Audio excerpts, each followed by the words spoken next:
அல்லாஹ்வை அஞ்சக்கூடியவர்களை நேசிக்கிறான். இரண்டாவது, அல்லாஹ் நிறைவோடு வாழக்கூடியவர்களை நேசிக்கிறான். மூன்றாவது நாம் பார்க்க இருப்பது அல்லாஹ் மறைவில் அல்லாஹ்வை வணங்கக்கூடியவர்களை அல்லாஹ் நேசிக்கிறான். பிரபலியமோடு மக்களிடத்தில் இல்லாமல் அல்லாஹ்விடத்தில் தனிமையில் அங்கீகரிக்கப்பட்ட நபரை அல்லாஹ் நேசிக்கிறான். அல்லாஹுடைய தூதர் ஸல்லல்லாஹு அலைஹி வஸல்லம் அர்ஷின் நிழல் 7 கூட்டத்தார்களுக்கு என்று சொன்னார்கள். அதில் ஒருவர் வலதுகரம் தர்மம் செய்யும், இடதுகரத்திற்கு கூட தெரியாமல். இன்னொரு நபர் தனிமையில் அல்லாஹ்வை நினைவு கூறுவார், அதனால் அவர்களுடைய கண்கள் கண்ணீரை வடிக்கும். இந்த நபர், இந்த இருவரும் மக்கள் மத்தியில் அறியப்பட வேண்டும் என்பதற்காக தர்மம் செய்யவில்லை, மக்கள் மத்தியில் அறியப்பட வேண்டும் என்பதற்காக கண்ணீர் வடிக்கவில்லை. இந்த இருவருடைய செயலையும் அல்லாஹ் அங்கீகரித்து அல்லாஹ் அவர்களை நாளை மறுமையில் அர்ஷின் நிழலை கொடுப்பான் என்று அல்லாஹுடைய தூதர் ஸல்லல்லாஹு அலைஹி வஸல்லம் சொன்னார்கள். அல்லாஹுடைய தூதர் ஸல்லல்லாஹு அலைஹி வஸல்லம் சபையில் ஒருவர் கடந்து செல்கிறார். நபித்தோழர்களை பார்த்து அல்லாஹுடைய தூதர் கேட்டார்கள், இந்த மனிதரை பற்றி என்ன சொல்கிறீர்கள்? நபித்தோழர்கள் சொன்னார்கள், அல்லாஹ்வின் தூதரே, இவர் மிக கண்ணியமிக்கவர், இவர் பெண் கேட்டால் கொடுத்து விடுவார்கள், இவர் சாட்சி சொன்னால் ஏற்றுக்கொள்வார்கள். அல்லாஹுடைய தூதர் ஸல்லல்லாஹு அலைஹி வஸல்லம் மௌனம் காத்தார்கள். இன்னொரு நபர் கடந்து சென்றார். அல்லாஹுடைய தூதர் அவரை பார்த்து கேட்டார்கள், ஏழ்மையுடைய தோற்றத்தில் இருக்கக்கூடிய நபரை பார்த்து, இவரை பற்றி என்ன சொல்கிறீர்கள் என்று. நபித்தோழர்கள் சொன்னார்கள், யா ரசூலல்லாஹ், இவர் கண்ணியம் இல்லாதவர், இவர் பெண் கேட்டால் யாரும் கொடுக்க மாட்டார்கள், இவர் சாட்சி சொன்னால் யாரும் அங்கீகரிக்க மாட்டார்கள். அல்லாஹுடைய தூதர் ஸல்லல்லாஹு அலைஹி வஸல்லம் சொன்னார்கள், நீங்கள் யாரை கண்ணியமற்று பார்த்தீர்களோ அந்த ஏழ்மையுடைய தோற்றத்தில் இருந்த, பெண் கேட்டு கொடுக்கப்படாத, சாட்சி கூறி ஏற்றுக்கொள்ளப்படாத இந்த நபர் சிறந்தவர். நீங்கள் கண்ணியமோடு பார்த்த அந்த நபர் உலகமெல்லாம் நிரம்பி இருந்தாலும் சரி. அல்லாஹுடைய தூதர் ஸல்லல்லாஹு அலைஹி வஸல்லம் மேலும் சொன்னார்கள், அடியானுக்கு சொர்க்கம் உண்டாகும். அவன் யார்? வேகமாக குதிரையில் பரட்டை தலையோடு முகமெல்லாம் தூசி படிந்த நிலையில் போர்க்களத்தில் உள்ளே நுழைகிறான். முதல் வரிசைதான் அனுமதி கிடைக்கிறது, நிற்கிறான்.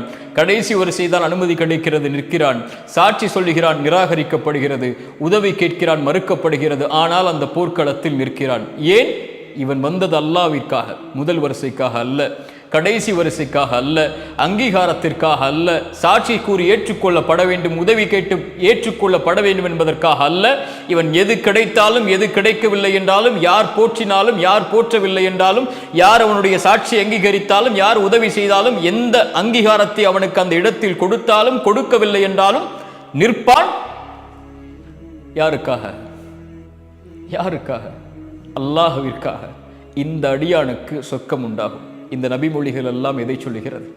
மக்கள் மத்தியில் பிரபலியத்தை விரும்பக்கூடியவர்கள் மத்தியில் அல்லாஹ்விடத்தில் அங்கீகாரத்தை எடுத்துக்கொள்ளக்கூடிய நபரை அல்லாஹ் நேசிக்கிறான். அல்லாஹ் அவர்களைத்தான் அங்கீகரிப்பான். உலகமெல்லாம் உங்களை அறிந்தால் என்ன?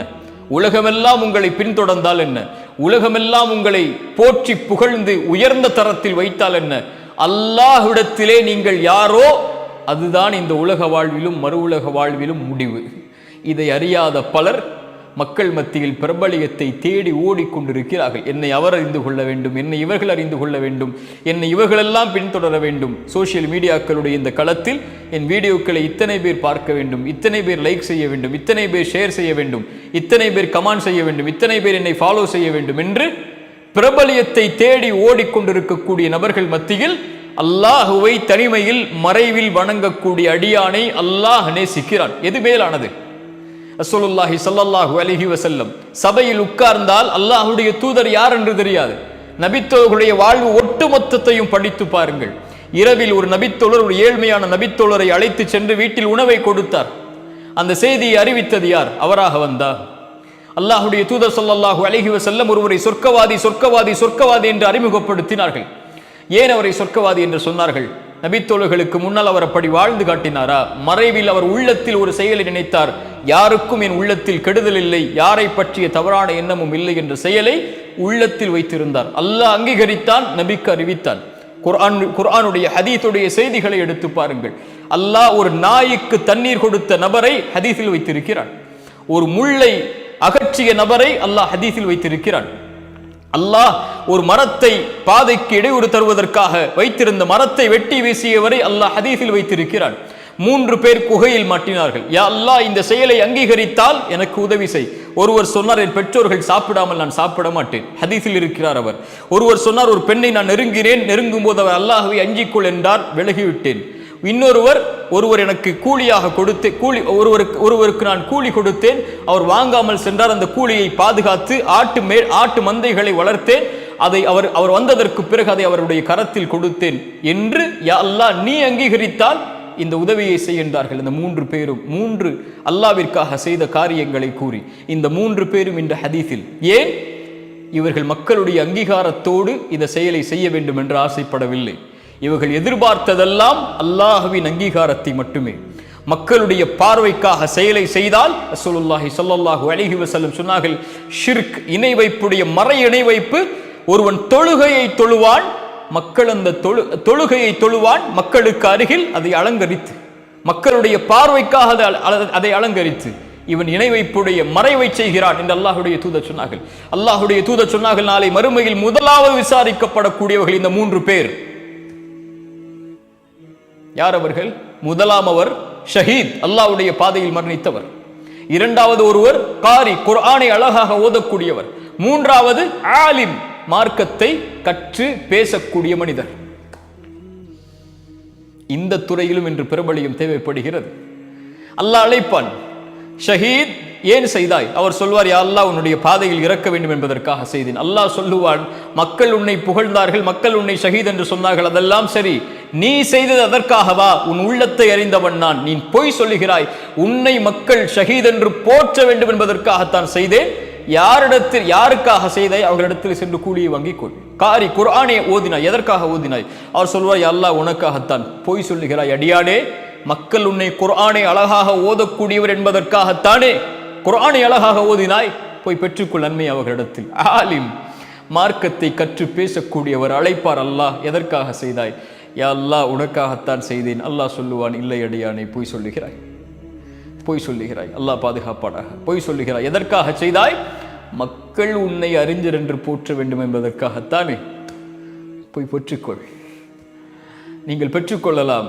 நீங்கள் மார்க்கத்தை சொல்லக்கூடிய மனிதராக இருந்தால், மார்க்கத்தை எடுத்து வைக்கக்கூடிய நபராக இருந்தால், உங்கள் ஃபேஸ்புக்கில் எத்தனை பேர் இதை கமெண்ட் செய்திருக்கிறார்கள், எத்தனை பேர் இதை லைக் செய்திருக்கிறார்கள், எத்தனை பேர் ஃபாலோ செய்திருக்கிறார்கள், மக்கள் இதை ஏற்றுக்கொண்டார்களா, மக்கள் இதை பார்க்கிறார்களா, நான் பிரபலியமாகி விட்டேனா, மக்கள் மத்தியில் எனக்கு அங்கீகாரம் இருக்கிறதா, மக்கள் என்னை மதிக்கிறார்களா, மக்கள் என்னை அறிஞர் என்று போற்றுகிறார்களா, மக்கள் என்னை காரி என்று போற்றுகிறார்களா, மக்கள் என்னை சிறந்தவர் என்று போற்றுகிறார்களா என்று நீங்கள் பிரபலியத்தை மக்களிடத்திலே தேடிக்கொண்டிருந்தால் மறுமையில் அல்லாஹ் அழைத்து சொல்வான், யார் உங்களுக்கு லைக் செய்தார்களோ, யார் உங்களுக்கு கமெண்ட் செய்தார்களோ, யார் உங்களுடைய வீடியோக்களை ஷேர் செய்தார்களோ, அதைத்தானே எதிர்பார்த்தாய், அவர்களிடத்திலே சென்று நன்மைகளை வாங்கிக்கொள், என்னிடத்திலே எதுவும் இல்லை, எனக்காக நீ எதையும் செய்யவில்லை என்று. அல்லாஹ் ரப்புல் ஆலமீன் அல்லாஹுவை அஞ்சக்கூடிய, அல்லாஹ் நிறைவோடு இந்த உலக வாழ்வில் வாழக்கூடிய, தனிமையில் மறைவில் அல்லாஹுவை வணங்கக்கூடியவர்களை அல்லாஹ் நேசிக்கிறான். அல்லாஹுடைய தூதருடைய இரவு வணக்க வழிபாட்டை அல்லாஹுடைய தூதர் எப்போதும் சொல்லவில்லை. அவர்களுடைய மனைவி அவர்கள் சொன்னார்கள், அல்லாஹுடைய தூதர் இரவில் வணங்குவார்கள். அல்லாஹுடைய தூதர் இந்த குர்ஆனுடைய வசனத்தை ஓதினால் அழுவார்கள். அபூபக்கர் ரலியல்லாஹு அன்ஹு, உமர் ரலியல்லாஹு அன்ஹு, பிலால் ரலியல்லாஹு அன்ஹு ஒருபோதும் அல்லாஹுடைய தூதரிடத்திலே வந்து, அல்லாஹுடைய தூதரை உது செய்தால் 2 ரக்அத் தொழுவேன் என்று சொல்லவில்லை. அல்லாஹுடைய தூதர் அழைத்து கேட்டார்கள், சொர்க்கத்தில் எனக்கு முன்னால் நடந்து சென்றாய் பிலால், என்ன காரணம்? அஹ்மத் பின் ஹம்பல் பள்ளிவாசலில் இரவில் தூங்குவதற்காக செல்லுகிறார்கள், அடித்து விரட்டப்படுகிறார். நான் இமாம் அஹ்மத் என்று அவர்கள் சொல்லவில்லை, நான் மிகப்பெரிய இமாம் என்று அவர்கள் சொல்லவில்லை. ரசூலுல்லாஹி ஸல்லல்லாஹு அலைஹி வஸல்லமுடைய வாழ்நாளில் ஒரு பள்ளிவாசலில் வேலை செய்த ஒரு பெண்மணி மரணித்து விடுகிறார்கள். பள்ளிவாசலை சுத்தப்படுத்திய பெண்மணி, மக்கள் மத்தியில் பிரபலியமாக இல்லை. அவர்கள் இறந்து விட்டதற்கு பிறகு அடக்கம் செய்து விடுகிறார்கள். அல்லாஹுடைய தூதர் வருகிறார்கள், எங்கே அந்த பெண்மணியை காணவில்லை என்கிறார்கள். அல்லாஹுடைய தூதரை மரணித்து விட்டார்கள் அவர்கள் என்றார்கள். அல்லாஹுடைய தூதர் சொன்னார்கள், என்னை அந்த பெண்ணுடைய கபரை காட்டுங்கள் என்று கூறி அல்லாஹுடைய தூதர் சென்று அந்த கபரில் நின்று அந்த பெண்ணுக்காக துஆ செய்தார்கள். அந்த இடத்தில் நாம் இருந்திருக்க வேண்டும் என்று ஆசைப்படுவோமா? இல்லையா? ஆனால் அந்த பெண் பிரபலியமான பெண் அல்ல. இப்படி ஏராளமாக அடுக்கிக் கொண்டே போகலாம். அல்லாஹை வணங்கக்கூடியவர்கள் ரப்பிடத்தில் மட்டும்தான் அங்கீகாரத்தை எதிர்பார்ப்பார்கள். அல்லாஹ் அவர்களை அங்கீகாரத்தோடு வைப்பான். சஹாபாக்களுடைய எந்த முகமாவது நமக்கு தெரியுமா?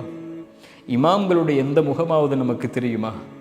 நல்ல அறிஞர்களுடைய, நல்ல இறைநேசர்களுடைய எந்த முகமாவது தெரியுமா? ஆனால் அவர்களுடைய பெயர்களை கேட்டால் ரலியல்லாஹு அன்ஹு, அல்லாஹ் அவர்களை பொருந்தி கொள்ளட்டும் என்று சொல்கிறோமே, ஏன்? அவர்களுடைய செயல்களை அல்லாஹ் அங்கீகரித்திருக்கிறான். என் செயலை, என் செயல்பாடுகளை அல்லாஹ் அங்கீகரித்திருக்கிறானா இல்லையா? இதுதான் நான் கேட்டுக்கொள்ள வேண்டிய கேள்வி. ரப்பிடத்திலே நான் யார்? மனிதர்களிடத்திலே நான் யாராக வேண்டுமானாலும் இருக்கலாம். இன்று போற்றுபவர் நாளை தூற்றலாம், இன்று கண்ணியப்படுத்துவர் கண்ணியத்தை இறக்கலாம், இன்று பின்பற்றுபவர் நாளை தூக்கி தூக்கி எறிந்து செல்லலாம். இவர்களுடைய எந்த அங்கீகாரமும் நிரந்தரமானதல்ல. என் ரப்புடைய அங்கீகாரம் மட்டும்தான் நிரந்தரமானது. என்னை படைத்தவனவன், அவனிடத்தில் மட்டும்தான் நான் திரும்பி செல்ல இருக்கிறேன். அவனிடத்தில் நான் யார்? மறைவில் அல்லாஹை வணங்கக்கூடியவர்களை அல்லாஹ் நேசிக்கிறான்.